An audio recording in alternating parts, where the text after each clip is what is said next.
IT సెక్టార్లో ఫాస్ట్గా promotions రావాలి అన్నా, ఫాస్ట్గా ప్రమోట్ అవ్వాలి అనుకున్నా క్యాండిడేట్స్ అసలు ఏ విధంగా ఆ స్కిల్ని ప్రిపేర్ అవ్వాలి అంటారు? ఏ విధంగా ఆ రూల్స్ అండ్ రెగ్యులేషన్స్ ఫాలో అవ్వాలి అంటారు కంపెనీస్లో? కెరీర్ గ్రోత్ కోసం చూస్తూ కెరీర్ స్టార్ట్ చేసి తక్కువ ప్యాకేజెస్తో స్టార్ట్ చేసి మంచి ఎక్స్పీరియన్స్ గెయిన్ చేశాక వాళ్ళు అప్పుడు ఎలాగ ప్రమోషన్స్కి ఫాలో అవ్వాలి స్టెప్స్ అని చూస్తే కనుక వెరీ సింపుల్ అండి. ప్రతి ఒక్కళ్ళు టాస్క్ కంప్లీట్ చేస్తారనమాట.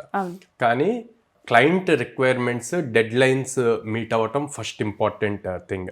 At the same time production issues ఏ టైంలో పడితే ఆ టైంలో ఉంటాయి. సో ఈ ప్రొడక్షన్ ఇష్యూస్ ఇవి చేయాలి అంటే అందరూ ఇంట్రెస్ట్ చూపిరు.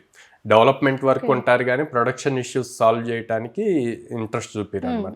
సో అట్లాంటి టైంలో మనం యాక్టివ్గా ఆ ప్రొడక్షన్ ఇష్యూస్ సాల్వ్ చేయగలగాలి. అండ్ మీకు ఇచ్చిన టాస్క్ కాకుండా మీ ప్రాజెక్ట్లో ఎక్కడైతే ప్రాబ్లం క్రియేట్ అవుతుందో ఆ టాస్క్లో కూడా మీరు ఇన్వాల్వ్ అయ్యి చేయగలిగితే గనక మీరు అందరి దృష్టిలో పడతారు. మేనేజర్కి మీరు బాగా ఇంప్రెషన్ క్రియేట్ చేయాలన్నమాట.